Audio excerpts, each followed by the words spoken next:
Desmontajes. Podcast de teatro. Diálogos con los que hacen.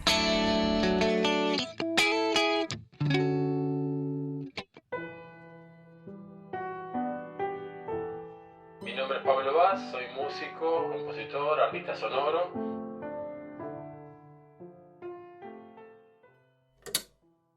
La idea de hoy es poder hablar de tu trabajo en Los Descendientes, donde vos estuviste trabajando como músico en escena, y un poco conocer cómo fue el proceso creativo de trabajo.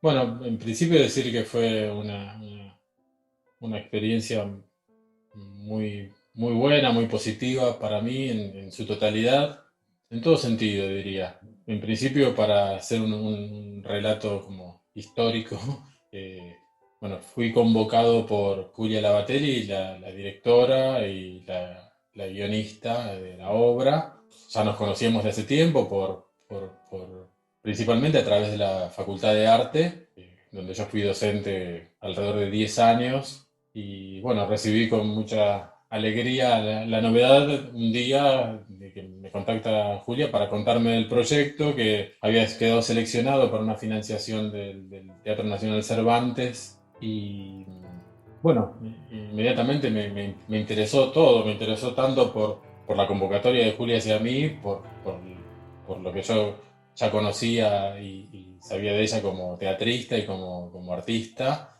que me parece muy interesante su trabajo, sus abordajes, y también por lo que se me proponía a mí para que haga, que era el diseño sonoro de la obra, que componga música original para la obra y que participe como músico en escena. Fue la articulación de estos tres roles que determinó para mí una experiencia muy vasta y enriquecedora, de tener esa posibilidad Es muy de interesante trabajar. la división esta que estás haciendo de diseño sonoro, música original y músico en escena. ¿Podrías pensar un poquito cómo fue, o si hubo algo que comenzó primero, o fue todo junto, digamos, estas tres áreas? Mirá, yo lo digo ya a partir de mucho trabajo realizado y tiene que ver con mi forma de conceptualizar la creación sonora en general, ¿no? Respecto de hacerlo en función de articular con otros lenguajes que no son sonoros. Entonces lo pienso desde el diseño sonoro como punto de partida, entendiendo el diseño sonoro como un quehacer creativo, comunicacional también, donde obviamente el material sonoro es la materia prima fundamental, clave, pero que tiene un origen, ese quehacer, en externo, digamos, viene por una demanda exterior, ¿sí? Por una idea de trabajo que viene de antes y de otro lenguaje. Primero hay un guión, primero hay una idea narrativa, primero hay una historia, primero hay una imagen, hay acciones, hay actores, demás, y después se convoca a alguien a que, bueno, trabaje con sonido y con música. En el caso de Descendientes, ¿cómo fue tu primer contacto con el material? ¿Había un texto o fuiste a los ensayos? ¿Cómo fue? Mira, el primer contacto, bueno, fue obviamente el contacto directo con Julia, que me llamó, hablamos y, bueno, al interiorizarme ya del proyecto es una primera aproximación. Ahí uno empieza a entender de qué se trata la cosa, cuál es el propósito, cuál es la idea, el sentido y demás, narrativo, estético, artístico, y bueno, y un guión que estaba en formación en ese momento, que no era un guión cerrado, porque fue un proceso que fue avanzando con la participación de todo el equipo de trabajo, con los actores, actrices y demás. Entonces, bueno, ese fue mi primer contacto, además de alguna reunión virtual que yo participé a la distancia, porque no había pandemia en ese momento, pero sí había kilómetros en el medio. Bueno, a partir de que se fue confirmando toda la cuestión, digamos, de producción, empecé a viajar a Tandil, al principio un poco más espaciadamente, un primer viaje, bueno, para contactar en forma directa con todo el equipo artístico, y también para hacer visitas. Por ejemplo, fuimos a ver el trabajo de la gente que trabaja la piedra en la estación de ferrocarril. Bueno, distintas acciones que tenían que ver con meternos un poco en el espíritu, en el clima de lo que se estaba construyendo narrativamente. Bueno, y eso después fue derivando en participaciones mías a través de ensayos cada vez más regulares, hasta que se iba acercando la fecha del estreno, donde finalmente me estuve instalado en Tandil Y a nivel, días podríamos seguidos. hacer ensayos, vos veías los ensayos, llevabas algo, ¿cómo fue tu trabajo más así cotidiano? ¿Estabas con instrumento, grababas? Mira, siempre empezar el trabajo es una de las cosas más difíciles porque es poner en movimiento una maquinaria que tiene que probar cosas, puede tener ideas, pero después hay que probarlas y ver si funcionan, si no funcionan. A veces también participa el azar, que casualmente porque sucedió no sé qué cosa, uno encuentra que hay un elemento que de repente resuena con todo y encaja y queda. Entonces, bueno, fue por ahí inicialmente la cosa. Empezamos a hacer muchas pruebas con materiales, probábamos sonidos de piedras, intercambiamos distintas ideas con Julia principalmente, que fuimos explorando. Buscábamos sonidos de pasos que ilustraran las caminatas de los actores al principio de la obra. Digamos, íbamos como sondeando y tanteando posibilidades, opciones, algunas las íbamos marcando, como vistiendo de sonidos algunos momentos de las escenas que se estaban empezando a ensayar, porque la construcción también fue como por escenas. Entonces, cuando yo iba se practicaba alguna escena determinada y yo iba poniendo sonidos y cosas, probando algunas cuestiones musicales también. Y bueno, y ahí iba decantando un poco el material, las ideas. Así fue un poco el proceso de trabajo. Y la idea de estar en la escena, aunque estabas translúcido, digamos que estabas en la escena, estuvo desde el principio, se fue generando. Sí, yo creo que esa fue una idea de Julia que estaba ya desde el comienzo. Creo que estaba antes de convocarme a mí, inclusive. De tener esa presencia escénica y que todo lo sonoro tenga un espacio así. ¿Y eso te modificó de alguna manera? Porque no es habitual que el músico esté tan en el centro de la escena, ¿no? Sí, claro, porque principalmente mi acción en la obra está en el escenario, lo que no me permitía a mí tener el punto de escucha del público. Entonces, eso hace una diferencia, porque mi experiencia en el transcurrir de la obra y también en el armado me ponía en un lugar diferente al del público. Entonces, un ejercicio que yo tenía que hacer era como proyectar en mi cabeza cómo lo que yo estaba haciendo llegaría a la platea, pero sin estar en la platea. Esa es una particularidad importante a tener en cuenta, porque hay muchos ajustes finos de volumen, de ecualización, de efectos y demás que tienen que ver con el sonido, que uno los puede hacer con la máxima precisión estando en el punto de escucha del público. Acá había ese salto bueno, que había que subsanar, porque bueno, era otra cosa, ¿no? Estar en la escena. Sí, muy interesante eso. Otra cosa que me parece que también es algo novedoso es que el gesto del músico pasa a ser un gesto escénico. Por ejemplo, en el momento que vos haces la explosión, es como una puntuación donde tu acción, más allá del sonido, también está incidiendo en la Sí, escena, ¿no? es una gestualidad que acompaña y que juega, digamos, que opera en la escena. Pero ahí creo yo que habría muchas similitudes o familiaridades con el gesto del músico que está tocando en un concierto. Si vos ves que el percusionista levanta el brazo con el palo muy alto, decís, bueno, acá le va a dar con todo al parche. Ya hay una anticipación desde lo visual de lo que va a suceder a continuación.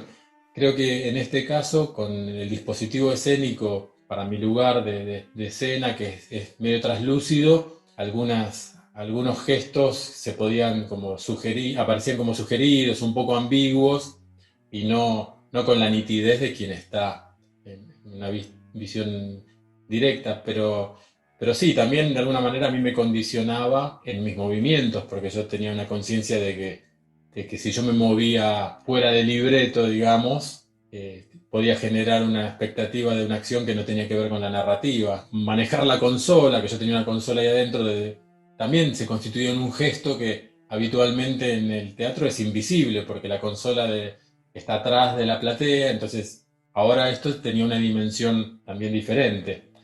Y también el dispositivo ahí visible podía anticipar cosas como, no sé, yo tengo una campana colgada, entonces si alguien ya ve una campana, piensa que en algún momento está por algo, va a sonar una campana. Y después en el caso de la acción específicamente más musical, ¿no? Hay unas composiciones que ya estaban pregrabadas. ¿Cómo fue la elaboración de esa Bueno, música? eso también un poco como parte de una pregunta que hiciste antes en relación a los roles de diseñar, del diseño sonoro, de la música original y de la actuación. Eso fue surgiendo a medida que se fue ordenando la idea de diseño sonoro, en qué partes habría música, con qué carácter, qué tipo de música. Digamos, mi concepción de la creación de la música original está en orden con un diseño sonoro preexistente, es decir, bueno, hay una mirada global de lo que va a ser lo sonoro en su totalidad, también teniendo en cuenta las voces de los actores, que era algo que no estaba en mi ámbito de control, porque tiene que ver con la dramaturgia y demás, pero también atento a eso porque juegan. Entonces, bueno, respecto particularmente de las músicas, algo que yo le di importancia era la cuestión tímbrica, a la elección de los instrumentos que iban a sonar en esas músicas, que tengan que ver con la historia, con la época de la historia, con cuestiones que afectivamente puedan retroalimentarse y demás. Así que bueno, finalmente los instrumentos que se usan en las distintas músicas son principalmente piano, en una de las piezas hay violonchelo y acordeón, que ese no estaba pregrabado, sino que lo tocaba yo en vivo. Bueno, en principio fue también un poco el mismo concepto, empezar a soltar ideas musicales. Con Julia íbamos intercambiando, yo le pasaba algunos discos o piezas que me parecía que este clima puede tener que ver, este color puede tener que ver, y ella me respondía, por acá me interesa, por acá no tanto, pero bueno, eso hacía un intercambio fluido, ¿no? Que fue, digamos, después fue pensar en qué músicos convocar, porque también hubo toda una producción musical, fuimos a grabar en estudio, decidir en qué partes iba a haber música. Las composiciones musicales en general son un poco más amplias que el requerimiento del espacio y la duración que tiene esa música, pensadas también para tener una pieza musical que va en determinada parte y después tener el margen de recortar, empezar justo en el momento donde empieza o empezar un poco después o terminar antes o poder recortar las partes más expresivas. O sea, creo yo que no se puede hacer, en términos generales, una cosa extremadamente a medida, porque después la dinámica del armado de la obra, y más en particular esta obra, puede hacer que te quedes corto. Y también teniendo en cuenta las cuestiones de producción, porque uno convoca músicos que cobran sus honorarios, alquila un estudio de grabación, entonces no es que podés ir y volver, hay un presupuesto que es finito, no estamos en la situación de estar grabando y convocando gente todo el tiempo. Sí, hay que optimizarlo. Otro aspecto interesante del diseño sonoro que propusiste es el hecho de la microfonía, ¿no? Hay un sonido de piedras, un sonido de objetos de la escenografía que tiene su presencia sonora modificada. ¿Cómo lo laburaron Bueno, eso? eso sí, fue parte del dispositivo surgido del diseño sonoro y las ideas que fuimos trabajando. Actrices y actores están microfoneados, entonces en determinados momentos de la obra se aprovecha esa posibilidad para enfatizar o remarcar algunas partes del texto o para colorearlos de alguna manera. Y también en uno de los carros que forman parte de la escenografía había un micrófono de esos corbateros inalámbricos bueno, que lo usábamos también para enfatizar y dar un color y un refuerzo o un matiz a determinadas acciones que se hacían sobre todo en ese carro, pero a veces el micrófono estaba abierto porque permitía tomar otras acciones un poco más lejanas. Y de alguna manera se podría hacer un paralelismo entre esa función y la de un iluminador, bueno, poner un poco el foco en una parte específica, en este caso de lo sonoro. Y también te instalan en un lugar de diseñador sonoro en tiempo real, ¿no? Porque estás trabajando, coexistiendo en el tiempo escénico de los Sí, actores. sí, eso totalmente. Bueno, mi acción en escena tenía que ver con lo musical y también con la sonorización. Digamos. Yo trabajaba con un guión con muchos ítems, con muchas entradas, donde tenía puntualizado cada uno de los micrófonos que tenía que abrir, que tenía que cerrar, el efecto que tenía que poner, cuánto efecto, que tenía que golpear un platillo, que tenía que dar unas campanitas a la protagonista porque las hacía sonar. Y pensando ahora, después de la puesta en escena, ¿hubo un cambio o en qué aspectos cambió tus expectativas previas a lo que quedó como producto final? Bueno, yo quedé muy contento con el trabajo, con el resultado, con la experiencia, con el intercambio, con todo lo que se generó y también con la respuesta del público. Y eso es digamos, en torno a las expectativas. Yo, digamos, esto es personal. De alguna manera podría decir que yo no tenía expectativas, pero no por no creer sino por una modalidad de trabajo. Digo, bueno, yo me puse a trabajar y a tratar de dar lo mejor de mí y bueno, y poder lograr que para lo que fui convocado esté logrado. Aparte de tener yo una conformidad propia con mi trabajo. Pero no tenía, digamos, al momento de haber sido convocado por Julia, no me surgió una imagen, hay que llegar acá, hay que alcanzar esto. Y además, bueno, estaba planteado así como una obra en proceso, que se iba a ir trabajando. Entonces no había, creo yo, por lo menos de lo que me tocaba a mí, una meta modelizada o idealizada de que hay que alcanzar esto. Y ya pensando un poquito más en general, y ya vamos concluyendo, ¿qué aspectos en la formación del músico demanda o qué habilidades demanda esto de ser músico en escena, de ser músico en un proyecto teatral? Creo que una de las cosas que más tengo en cuenta como aspecto para poner el foco es el diálogo, la posibilidad de tener un código entendible entre quienes venimos del sonido y de la música y trabajamos con esa materialidad sonora y quienes vienen de otras áreas, de otros lenguajes, para los que en general, desde mi perspectiva, los lenguajes sonoros son bastante inabordables, son bastante escurridizos, son muy difíciles de pensar, de ponerle palabras, de proyectar. Puede ser que inclusive un director, un guionista, un productor sepa lo que quiere, pero es muy probable que no sepa comunicarlo, no lo sepa pedir o no sepa transmitir al músico o al diseñador sonoro. Entonces hay una faceta en ese rol que es de pedagógica un poco, de que nos toca a nosotros dar los elementos, dar los recursos, eso que para mí es como un faltante. Y creo que como consecuencia de esa dificultad de abordaje de lo sonoro, porque yo siempre lo digo en mis clases, no hay ni siquiera en el lenguaje coloquial términos para hablar del sonido. O sea, nosotros de la imagen podemos hablar de figuras geométricas, de triángulos, cuadrados, círculos o de colores. No hay una equivalencia en descripciones de lo sonoro.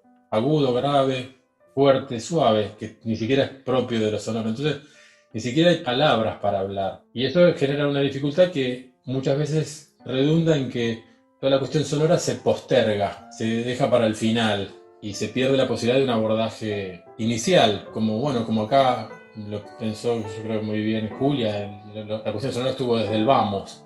Entonces es un recurso narrativo que articula con nosotros y está, digamos, pues lo puedes tomar o no como disparador, pero no es un relleno que queda para el final.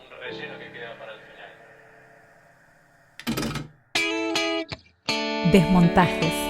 Un podcast de teatro.